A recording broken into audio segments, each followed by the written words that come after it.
절름발이 쑥 굽는 총각과 꼬리 잘린 검은 개. 지금 시작합니다.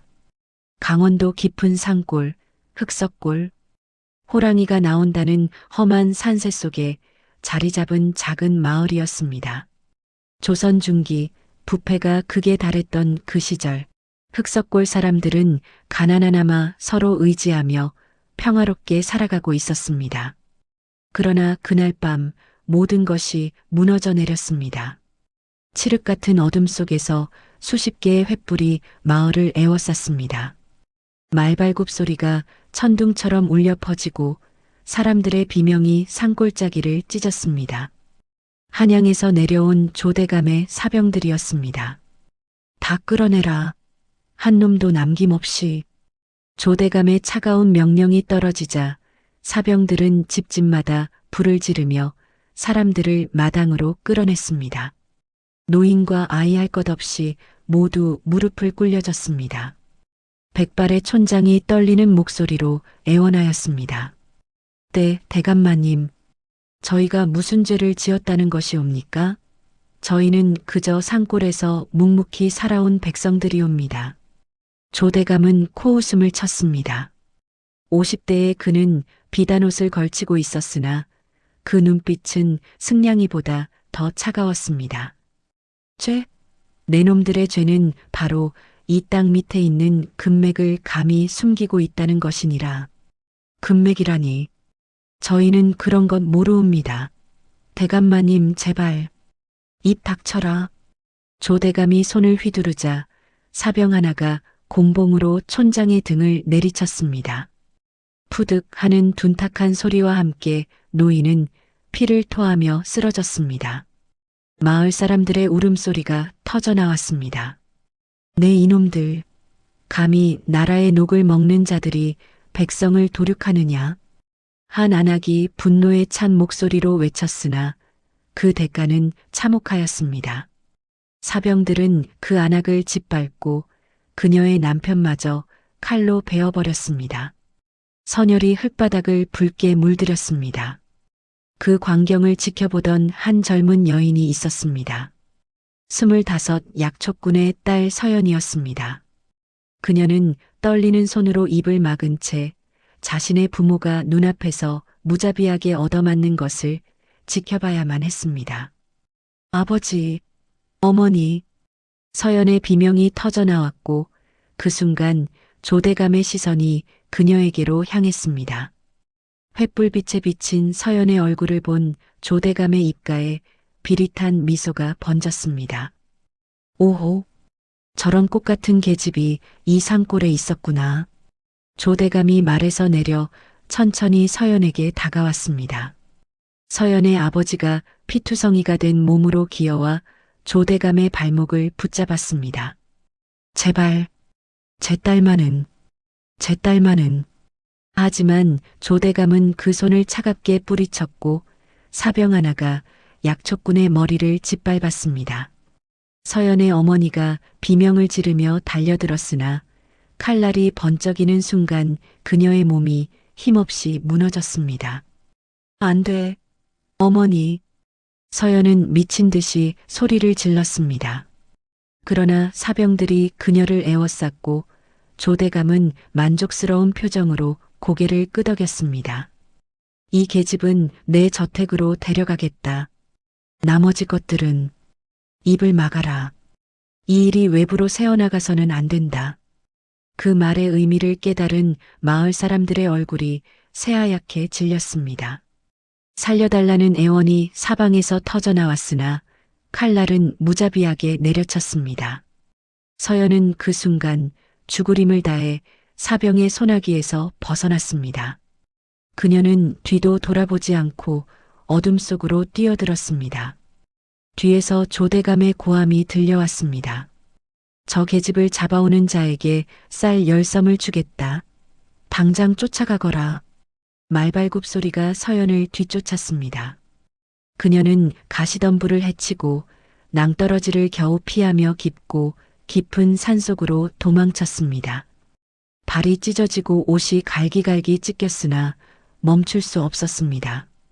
뒤에서는 부모의 죽음이 앞에서는 더 끔찍한 운명이 기다리고 있었기 때문이었습니다. 으악! 마침내 서연은 발을 헛디뎌 비탈길을 굴러 떨어졌습니다. 온몸이 바위에 부딪히며 피가 흘렀고 의식이 흐려졌습니다.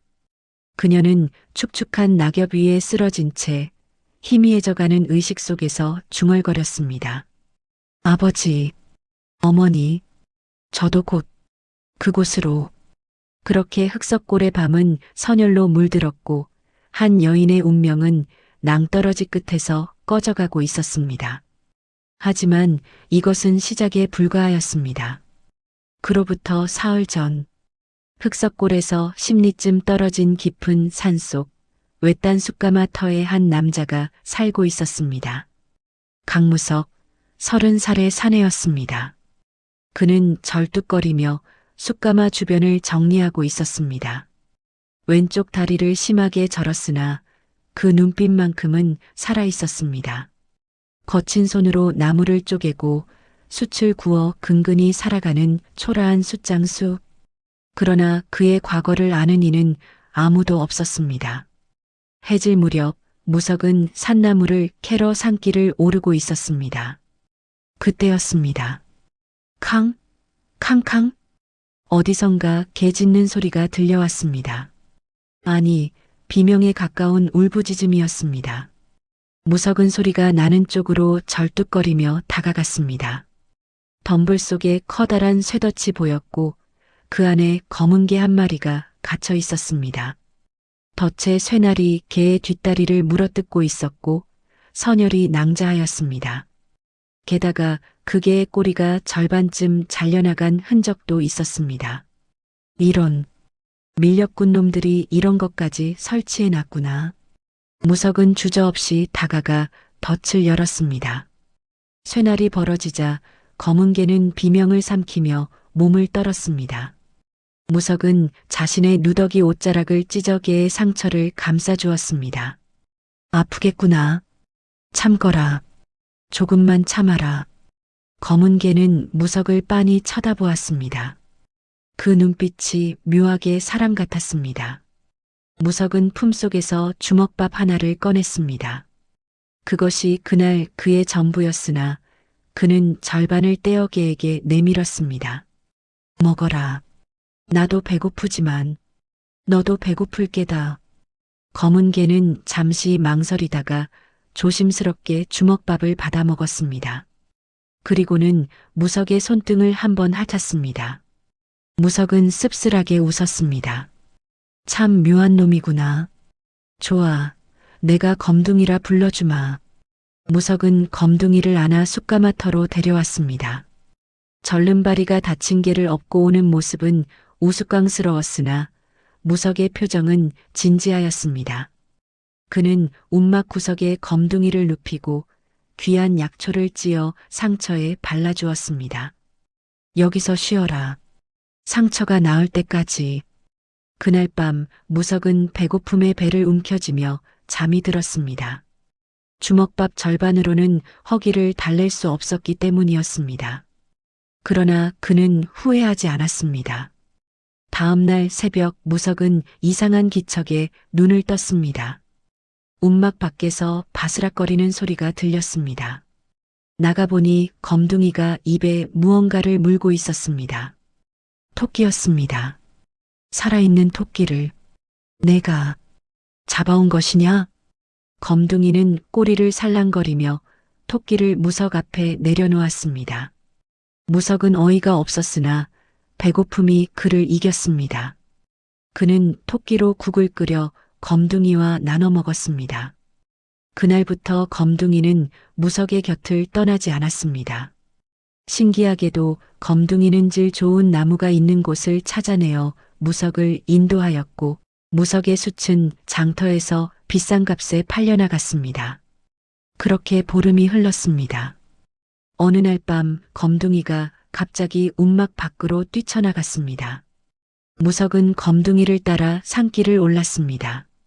검둥이는 계속 짖으며 무석의 옷자락을 물어 당겼습니다. 어디로 가자는 것이냐? 검둥아. 검둥이는 벼랑 끝으로 무석을 이끌었습니다. 무석이 횃불을 비추자 그의 얼굴이 굳어졌습니다.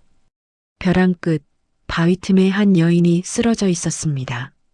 옷은 갈기갈기 찢어졌고 온몸에 상처가 나 있었습니다.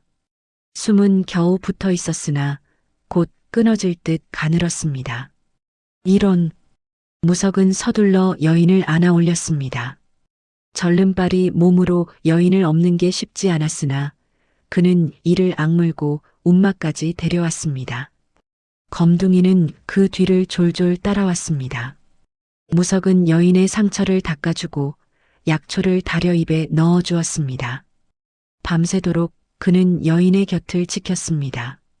사흘째 되는 날 아침 여인이 눈을 떴습니다. 서연이었습니다. 여기가 어디옵니까? 서연은 떨리는 목소리로 물었습니다. 무석은 조심스럽게 대답하였습니다. 걱정 마시오. 여기는 안전한 곳이오. 나는 이 근처에서 숯을 굽는 무석이라 하오. 서연은 무석의 얼굴을 바라보았습니다. 거친 얼굴이었으나 그 눈빛은 따뜻하였습니다. 그녀는 문득 눈물이 쏟아져 내렸습니다.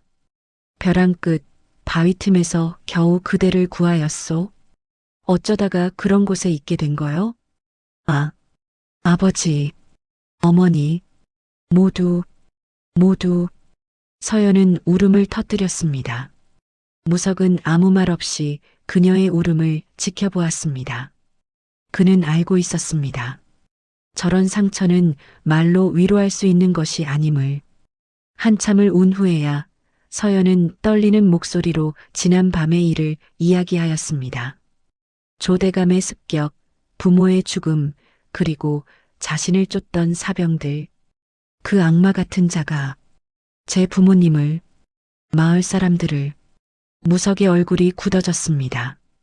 그의 주먹이 부들부들 떨렸습니다. 조대감. 그 이름은 무석에게도 낯설지 않은 이름이었습니다. 바로 그자가 무석의 집안을 멸문시키고 그를 역모로 몰아 다리 힘줄을 끊었던 원수였습니다. 하지만 무석은 그 사실을 말하지 않았습니다. 대신 조용히 말하였습니다. 여기서 쉬시오. 그자들은 이곳까지 오지 못할 것이오. 고맙습니다. 정말 고맙습니다. 서연은 고개를 숙였습니다. 무석은 그저 고개를 끄덕였을 뿐이었습니다. 그날부터 서연은 무석의 움막에서 지내게 되었습니다. 그녀는 무석의 다리가 불편한 것을 보았으나 묻지 않았습니다. 무석 또한 서연에게 더 이상 과거를 묻지 않았습니다. 둘은 서로의 아픔을 알고 있었기에 말없이 서로를 위로하였습니다. 그리고 검둥이는 그 둘 사이에서 꼬리를 흔들며 마치 모든 것을 지켜보는 듯한 눈빛으로 앉아 있었습니다.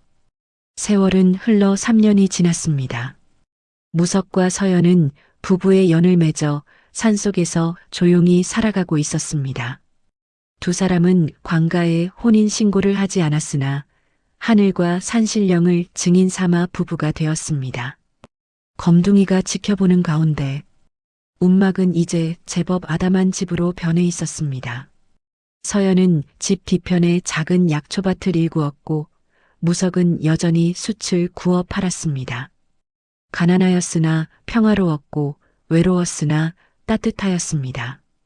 검둥이는 여전히 그들 곁을 지켰습니다. 신기하게도 검둥이는 늙지 않았습니다. 3년 전 그 모습 그대로였습니다. 무석과 서연은 이상하게 여겼으나 검둥이를 가족으로 여기는 마음에는 변함이 없었습니다. 어느 봄날 서연은 장터에 나가 약초를 팔기 시작하였습니다. 그녀가 만든 상처약과 감기약은 효험이 뛰어났습니다. 약초를 캐고 다루는 법을 아버지에게서 배웠기 때문이었습니다. 아주머니, 이 약 참 신통방통하구려. 우리 영감 허리 아픈 게 싹 나았소. 저도 하나 주시구려. 값은 얼마요? 장터 사람들은 서연의 약초를 찾기 시작하였습니다. 서연은 얼굴을 가리기 위해 항상 너른 삿갓을 쓰고 다녔으나 그녀의 약초만큼은 숨길 수 없었습니다. 소문은 빠르게 퍼져나갔습니다.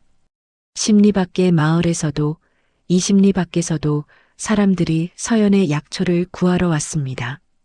무석과 서연의 살림은 조금씩 나아졌습니다. 그러던 어느 날이었습니다. 조대감의 저택. 화려하게 꾸며진 사랑채에서 조대감은 술상을 받고 있었습니다. 그의 앞에는 아첨하는 아전 하나가 무릎을 꿇고 있었습니다. 대감마님, 요즘 장터에 기이한 약장수가 나타났다 하옵니다. 약장수? 그까짓 것이 무슨 대수냐? 조대감은 무심히 술잔을 기울였습니다. 하지만 아전은 조심스럽게 말을 이었습니다. 그런데 그 약장수가 쓰는 약초가 예사롭지 않다 하옵니다. 죽어가던 사람도 살린다는 소문이옵니다. 더구나 삿갓을 눌러 쓰고 있으나 그 손이 여인의 손이라 하옵니다. 젊은 여인의 조대감의 손이 멈췄습니다. 그의 눈빛이 날카로워졌습니다. 여인이라 약초를 혹시 그 여인 어디 출신인지 아느냐? 그것은 아무도 모른다 하옵니다. 다만 깊은 산속에서 온다는 소문만. 조대감의 머릿속에 3년 전의 기억이 스쳤습니다. 흑석골의 약초꾼, 그리고 그의 딸. 달아났던 그 계집. 당장 사람을 풀어라. 그 약장수가 누군지 알아내고 어디 사는지 찾아내거라. 분부대로 하겠나이다. 아전이 급히 물러갔습니다. 조대감은 술잔을 단번에 비우며 낮게 중얼거렸습니다. 3년 전 그 계집이 살아있다면, 이번에는 절대 놓치지 않겠다. 그로부터 며칠 후 장터, 서연은 평소와 같이 약초를 팔고 있었습니다. 그때 낯선 사내 둘이 다가왔습니다. 옷차림새로 보아 조대감의 사병들이었습니다. 아씨, 약 좀 사려 하오. 얼마든지 보시고 고르시구려. 서연은 평소와 다름없이 대답하였으나 가슴속은 불안으로 두근거렸습니다. 사내들은 약초를 이리저리 살피는 척하며 서연을 관찰하였습니다. 아씨는 어디서 사시오? 이 약초는 어디서 구하시는지. 그냥 산에서 캐온 것이옵니다. 허허, 그러실 리가 있소. 이렇게 귀한 약초를. 혹시 아씨 아버님이 약초꾼이시오? 그 순간 서연의 손이 떨렸습니다. 사내들은 그것을 놓치지 않았습니다. 아씨, 우리 대감마님께서 좋은 약을 구한다 하시니 저택으로 한번 오시지 않겠소? 값은 후하게 쳐드리겠소. 아, 아닙니다. 괜찮습니다. 저는 그저.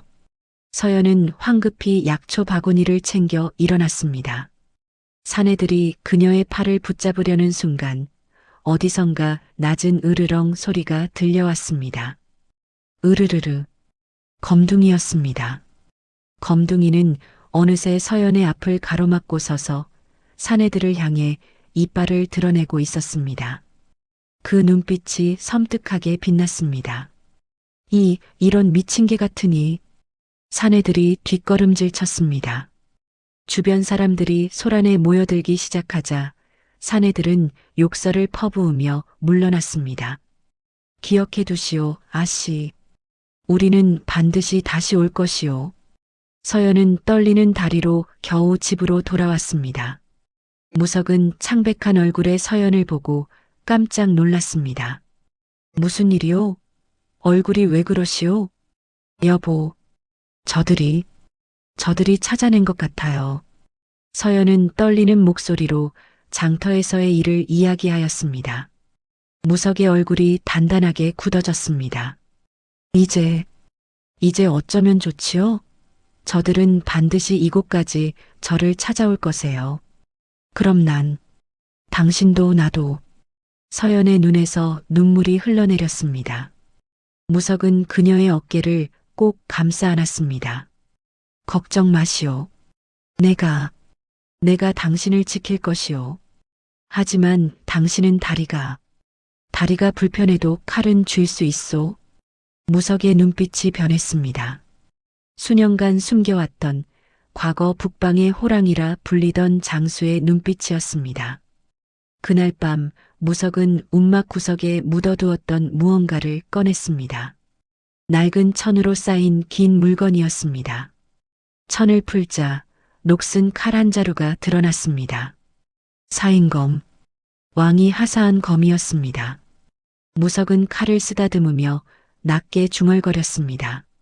참으로 오래 참았구나. 이제 다시 너를 들어야 할 때가 온 것 같구나. 검둥이는 그런 무석의 곁에 조용히 앉아 있었습니다. 그리고 그 눈이 어둠 속에서 은은하게 황금빛으로 빛나기 시작하였습니다.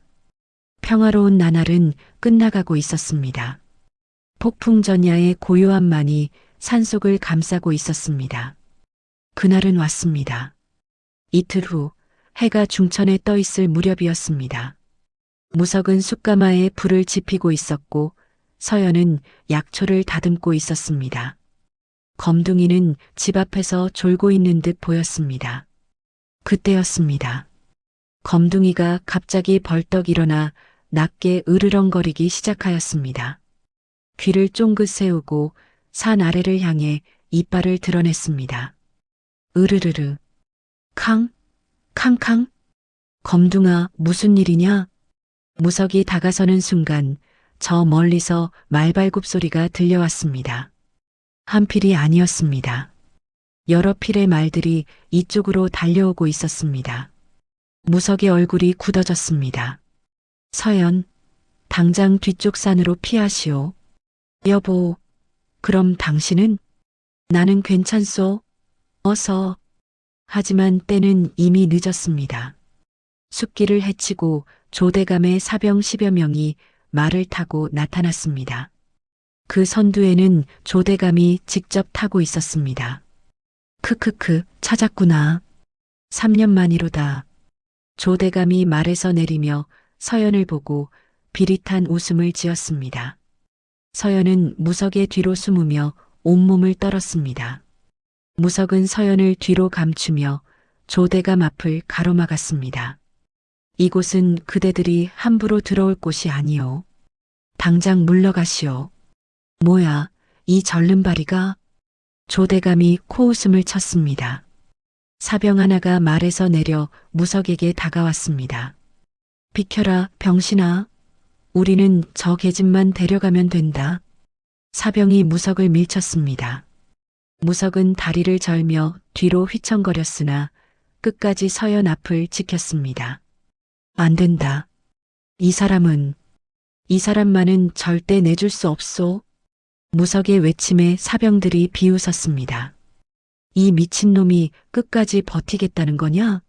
좋아. 사병이 몽둥이를 들어 무석의 등을 내리쳤습니다. 퍽! 무석이 땅에 쓰러졌습니다. 서연이 비명을 질렀습니다. 여보, 안 돼. 서연이 무석에게 달려가려 하자 다른 사병들이 그녀를 붙잡았습니다. 서연은 발버둥 쳤으나 사내들의 힘을 당해낼 수 없었습니다. 나라, 이 짐승 같은 놈들. 무석은 피를 토하며 일어나려 했습니다. 하지만 사병들이 그를 짓밟았습니다. 발길질과 몽둥이질이 빗발쳤습니다. 이 병신 같은 놈이 어디서 감히 내 주제에 대감마님께 덤비려 했어? 다리도 제대로 못 쓰는 주제에 영웅이라도 된 줄 아나? 사병들의 조롱이 쏟아졌습니다. 무석은 온몸이 부서지는 고통 속에서도 서연을 향해 손을 뻗었습니다. 서연, 여보. 서연의 울부짖음이 산골짜기에 울려 퍼졌습니다. 조대감은 그 광경을 즐기듯 바라보며 말했습니다. 참으로 애틋하구나. 하지만 세상은 원래 강한 자가 약한 자를 짓밟는 법이지. 너 같은 절름발이가 무엇을 할 수 있겠느냐? 조대감이 손을 들자 사병들이 무석을 질질 끌고 갔습니다. 그리고는 움막 뒤편의 낭떠러지로 데려갔습니다. 여보, 안 돼. 제발. 서연이 목이 터져라 외쳤으나 사병들은 그녀를 꼼짝 못하게 붙잡고 있었습니다. 한 사병이 무석의 멱살을 잡고 낭떠러지 끝에 세웠습니다. 아래로는 까마득한 절벽이었습니다. 이 병신아, 저승길이나 편히 가거라. 사병이 무석을 밀어냈습니다. 무석의 몸이 허공으로 떨어졌습니다. 안 돼. 서연의 절규가 하늘을 찢었습니다. 무석은 낭떠러지로 추락하며 의식이 흐려지는 가운데서도 서연의 이름을 불렀습니다. 서연, 미안하오. 내가 당신을 지키지 못했소. 쿵. 무석의 몸이 바위에 부딪히며 골짜기 아래로 굴러 떨어졌습니다. 그의 의식은 그대로 끊겼습니다. 조대감은 만족스러운 표정으로 고개를 끄덕였습니다.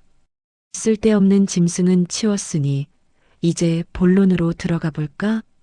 그는 서연에게 천천히 다가갔습니다. 서연은 눈물, 콧물 범벅이 된 얼굴로 조대감을 노려보았습니다. 이 악마 같은 놈, 내 놈은 반드시 천벌을 받을 것이다. 천벌? 하하하. 3년 전에도 그런 소리를 하던 것들이 있었지. 내 어미와 아비도 똑같이 말하더구나. 하지만 보거라. 내가 받은 천벌이 무엇이냐? 오히려 더 부유해지고 권세가 높아졌을 뿐이지. 조대감이 서연의 턱을 거칠게 움켜쥐었습니다. 내 놈은 오늘부터 내 저택에서 나를 모실 것이다. 거부하면 내 서방의 목을 찾아내어 시장통에 걸어놓겠다. 아니, 이미 죽었으니 시체라도 찾아내서 개밥으로 주겠다. 이 짐승만도 못한 놈, 차라리 나를 죽여라.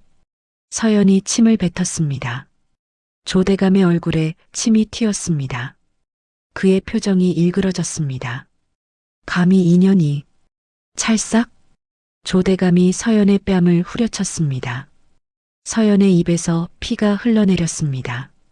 끌고 가라. 저택 지하 감옥에 가둬라. 굶겨서라도 길들일 것이다. 예, 대감마님. 사병들이 서연의 머리채를 잡아 끌었습니다. 서연은 필사적으로 저항하였으나 결국 말 위에 실려 끌려갔습니다. 여보, 검둥아. 서연은 의식을 잃어가며 중얼거렸습니다. 그녀가 끌려가는 동안 검둥이는 덤불 속에 숨어 모든 것을 지켜보고 있었습니다. 사병들이 모두 떠나고 숯가마터는 폐허가 되었습니다. 움막은 불에 타고 약초밭은 짓밟혔습니다. 검둥이는 천천히 걸어나와 낭떠러지 끝에 섰습니다. 그리고는 하늘을 향해 길게 처량하게 울부짖었습니다. 아우. 그 울음소리는 마치 사람의 통곡 같았습니다. 검둥이의 눈에서 눈물이 흘러내렸습니다. 그리고 검둥이는 몸을 날려 낭떠러지 아래로 뛰어내렸습니다. 주인을 찾아 주인을 살리기 위해. 어둠이 산을 덮었고 절망만이 남았습니다. 낭떠러지 아래 깊은 골짜기. 무석은 바위와 가시덤불 사이에 쓰러져 있었습니다. 온몸이 피투성이었고 숨은 끊어질 듯 가늘었습니다. 죽음이 코앞까지 다가와 있었습니다. 그때였습니다. 낑. 어디선가 개 우는 소리가 들려왔습니다. 검둥이였습니다. 검둥이는 낭떠러지를 타고 내려와 무석의 곁에 다가왔습니다. 그리고는 무석의 얼굴을 핥기 시작하였습니다. 낑. 검둥이의 눈에서 눈물이 뚝뚝 떨어졌습니다. 마치 사람처럼, 슬픔에 잠긴 사람처럼. 무석은 희미한 의식 속에서 검둥이의 울음소리를 들었습니다. 검둥아, 미안하다. 나는 아무것도 지키지 못했구나. 검둥이는 잠시 무석을 내려다보더니 갑자기 몸을 돌려 어둠 속으로 사라졌습니다. 그리고 한참 후 검둥이는 입에 무언가를 물고 돌아왔습니다. 그것은 산삼이었습니다. 그것도 보통 산삼이 아니었습니다. 뿌리가 사람 형상을 하고 있는 100년은 좋기 묵었을 영물 같은 산삼이었습니다. 어떤 사람도 찾기 힘든 깊은 산 오지에서만 자라는 천하의 명약이었습니다. 검둥이는 산삼을 무석의 입가에 대고 조심스럽게 밀어 넣었습니다. 그리고는 무석의 입을 다물게 하고 목을 쓰다듬어 산삼이 목구멍으로 넘어가게 하였습니다. 신기한 일이 벌어졌습니다. 산삼이 목구멍을 타고 내려가자 무석의 몸에서 희미한 열기가 피어오르기 시작하였습니다. 끊어질 듯 하던 숨이 조금씩 고르게 돌아왔고 창백했던 얼굴에 핏기가 돌기 시작하였습니다. 검둥이는 무석의 곁을 떠나지 않고 밤새도록 지켰습니다. 그리고 그 눈이 어둠 속에서 황금빛으로 은은하게 빛나고 있었습니다. 동이 트기 시작할 무렵 무석이 천천히 눈을 떴습니다. 온몸이 쑤시고 아팠으나 죽음의 문턱에서는 확실히 벗어나 있었습니다. 검둥, 아. 무석이 손을 뻗자 검둥이가 달려와 그의 손을 하찼습니다. 무석은 검둥이를 쓰다듬으며 기적적으로 살아난 것을 깨달았습니다. 내가 나를 살린 것이냐? 고맙다, 검둥아. 검둥이는 낑낑거리며 무석의 손등을 계속 하찼습니다. 무석은 몸을 일으키려 하였습니다. 그런데 이상한 일이었습니다. 다리가 아프지 않았습니다. 3년간, 아니 그 이전부터 줄곧 그를 괴롭혀왔던 다리의 통증이 사라져 있었습니다. 무석은 조심스럽게 다리에 힘을 주어 보았습니다. 이게 어찌된 일이냐? 끊어졌던 힘줄이 이어진 듯 다리에 힘이 들어갔습니다. 완전하지는 않았으나 적어도 절뚝거리지 않고 걸을 수 있을 정도였습니다. 무석은 벌떡 일어섰습니다. 그리고 검둥이를 바라보았습니다. 검둥아, 내가 대체 무엇이냐? 검둥이는 아무 대답 없이 꼬리를 한번 흔들었습니다. 그리고는 무석의 앞을 걸어가기 시작하였습니다. 마치 따라오라고 말하는 것처럼 무석은 검둥이를 따라 골짜기를 빠져나왔습니다. 검둥이는 무석을 숯가마터로 인도하였습니다. 불에 탄 움막, 짓밟힌 약초밭, 모든 것이 폐허였습니다. 무석의 주먹이 부들부들 떨렸습니다. 서연, 서연. 무석은 미친 듯이 서연을 찾았으나 그녀는 어디에도 없었습니다. 대신 땅바닥에는 선혈이 낭자하였고 말발굽 자국이 어지럽게 찍혀 있었습니다. 끌려갔구나. 저 악마에게. 무석은 이를 악물었습니다. 그리고는 불탄 움막 구석으로 걸어갔습니다. 그가 묻어두었던 것을 찾기 위해. 다행히 그것은 불에 타지 않았습니다.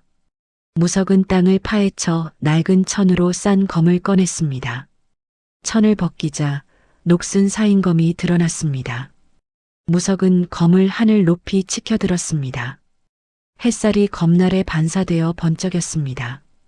기다려줘. 서연.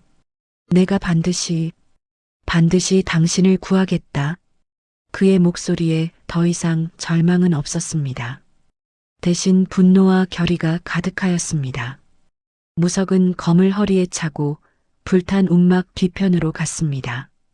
그곳에는 수년간 한 번도 열지 않았던 나무 상자가 있었습니다. 불에 그을렸으나 내용물은 무사하였습니다. 상자를 열자 낡았으나 견고한 갑옷과 투구가 들어 있었습니다. 북방의 호랑이 강무석 장군의 갑옷이었습니다. 무석은 천천히 갑옷을 입었습니다. 몇 년 만에 입는 갑옷이었으나 몸에 딱 맞았습니다. 마치 원래부터 그의 일부였던 것처럼. 갑옷을 입은 무석은 더 이상 초라한 숫장수가 아니었습니다. 그는 다시 장수였습니다. 수많은 전쟁터에서 적을 베어온 무시무시한 전사였습니다. 검둥아, 무석이 검둥이를 불렀습니다. 검둥이가 그의 앞에 섰습니다. 나를 도와줄 수 있겠느냐? 저 악마를 응징하고 서연을 구하는 것을. 검둥이는 한번 짖었습니다. 캉? 그 울음소리는 마치 그러마 라고 대답하는 것 같았습니다. 그 순간 검둥이의 몸에서 이상한 기운이 뿜어져 나왔습니다. 검둥이의 눈이 완전히 황금빛으로 변하였고 몸집이 조금씩 커지는 것 같았습니다. 무석은 놀라 뒷걸음질 쳤습니다. 내가 정말 영물이었구나. 검둥이는 다시 원래 크기로 돌아왔습니다. 하지만 그 눈빛만큼은 예사롭지 않았습니다. 무석은 고개를 끄덕였습니다. 좋다. 그렇다면 함께 가자. 조대감의 저택으로. 무석이 발걸음을 옮기려는 순간 검둥이가 그의 앞을 가로막았습니다. 그리고는 산 위쪽을 향해 짖었습니다. 캉캉, 캉. 무석이 검둥이가 가리키는 곳을 보자 놀라운 광경이 펼쳐졌습니다. 산속 곳곳에서 들개들이 모여들고 있었습니다. 10마리, 20마리, 30마리. 순식간에 수십 마리의 들개가 검둥이 주변으로 모여들었습니다.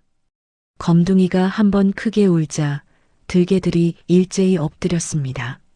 마치 장수가 군사들을 사열하는 것 같았습니다. 무석은 헛웃음을 흘렸습니다. 허허, 정말 대단하구나, 검둥아. 좋다, 이 군대를 이끌고 가자. 무석은 사인검을 뽑아들고 하늘을 향해 외쳤습니다. 조대감, 내 놈의 목숨 오늘 밤으로 끝이다. 북방의 호랑이 강무석이 돌아왔노라. 그의 외침이 산골짜기에 울려 퍼졌고 수십 마리의 들개가 일제히 울부짖었습니다. 아우! 복수의 서막이 올랐습니다. 그리고 검둥이의 눈이 황금빛으로 타오르고 있었습니다. 그날 밤 조대감의 저택. 오늘은 조대감의 생일이었습니다.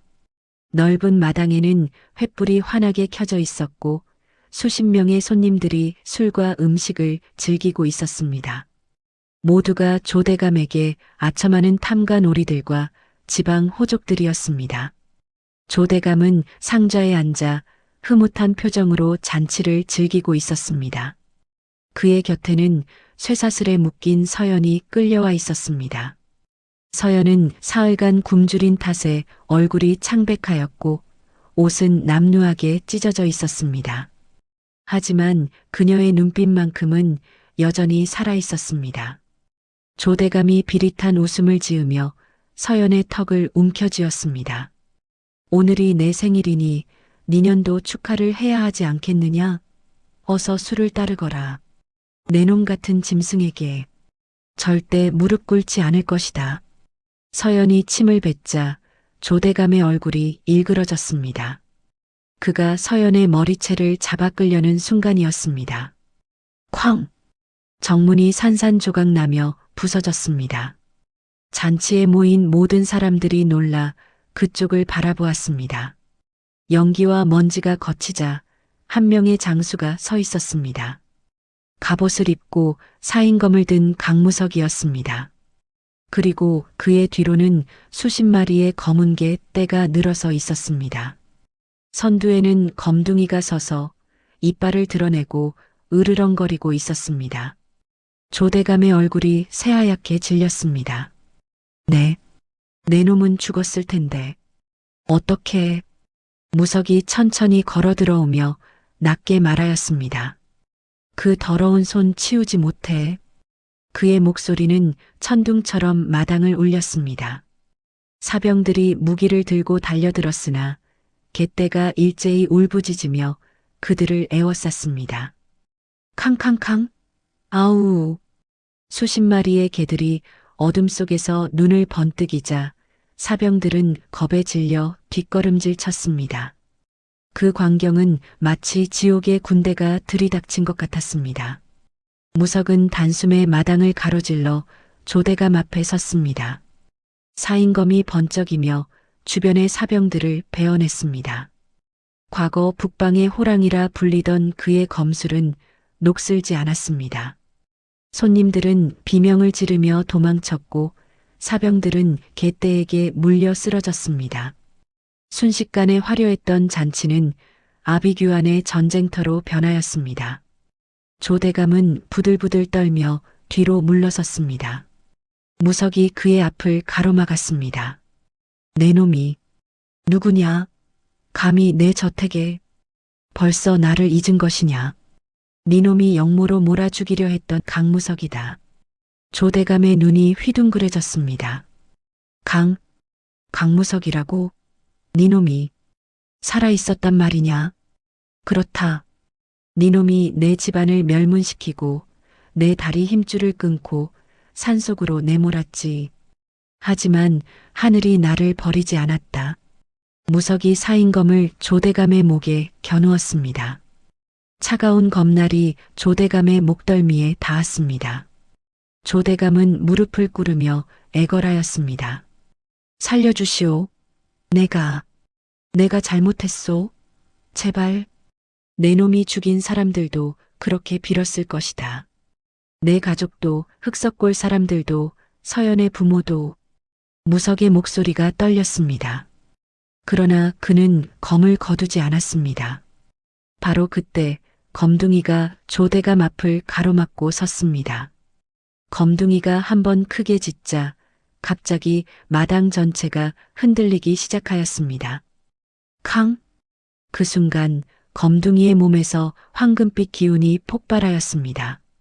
검둥이의 모습이 순식간에 커지며 거대한 백호의 형상으로 변하였습니다.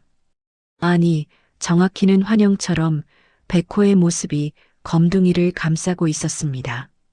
모든 사람들이 그 광경에 넋을 잃고 바라보았습니다. 서연도 무석도 도망치던 사람들까지 모두 멈춰섰습니다. 백호의 환영이 조대감을 내려다보며 낮게 으르렁거렸습니다. 조대감은 공포에 질려 자신도 모르게 뒤로 물러서다가 마당에 있던 똥물 구덩이에 처박혔습니다. 으악! 조대감은 오물 속에서 허우적거렸습니다. 그 비참한 꼴을 본 무석은 검을 거두었습니다. 그리고 서연에게 달려가 쇠사슬을 끊어주었습니다. 여보. 두 사람은 서로를 끌어안고 눈물을 흘렸습니다. 검둥이는 다시 원래의 모습으로 돌아와 꼬리를 흔들며 두 사람을 지켜보았습니다. 바로 그때 저택 밖에서 말발굽 소리가 들려왔습니다. 한양에서 파견된 암행어사 일행이었습니다. 그들은 조대감의 비리를 조사하러 온 것이었습니다. 암행어사가 마패를 꺼내들며 외쳤습니다. 조대감, 왕명을 받들어 내 놈의 죄를 묻노라. 조대감은 오물 속에서 기어나와 발버둥 쳤으나 이미 늦었습니다. 암행어사의 군관들이 그를 결박하였습니다. 암행어사는 무석을 알아보고 깜짝 놀랐습니다. 그는 과거 무석과 함께 전쟁터를 누볐던 동료였습니다. 강 장군, 정말 강무석 장군이요? 살아계셨던 것이요? 오래간만이요, 김어사. 두 사람은 반갑게 손을 맞잡았습니다. 그리고 무석은 조대감의 저택 곳곳에 숨겨져 있던 비리 장부들을 찾아내었습니다. 신기하게도 검둥이가 그 장소들을 정확히 알고 있었습니다. 조대감은 결국 능지처참을 당하였고 그의 가사는 몰수되어 억울하게 죽은 백성들의 가족들에게 나눠졌습니다. 무석은 복권되어 높은 벼슬을 제안받았습니다. 하지만 그는 고개를 저었습니다. 감사하나 사양하겠소. 내 자리는 이곳이 아니오. 무석과 서연은 다시 산으로 돌아갔습니다. 하지만 이번에는 숯을 굽는 대신 마을 어귀에 작은 약방을 차렸습니다. 가난한 이들에게는 약값을 받지 않았고 억울한 일을 당한 이들을 도왔습니다. 그렇게 평화로운 나날이 다시 찾아왔습니다. 하지만 어느 날 아침 검둥이가 보이지 않았습니다. 무석과 서연은 산을 뒤졌으나 검둥이는 어디에도 없었습니다. 그날 밤 무석의 꿈에 백발의 노인이 나타났습니다. 노인은 자애로운 미소를 지으며 말하였습니다. 오래전 내 자식이 밀렵꾼의 덫에 걸려 꼬리를 잃고 죽을 뻔하였소. 그때 그대가 구해주었지. 내 자식은 영물이었으나 그대의 순수한 마음에 감동하여 그대 곁을 지키기로 하였소. 그럼 검둥이는 내 자식이요. 이제 빚을 갚았으니 제자리로 돌아가야 하오. 하지만 걱정 마시오.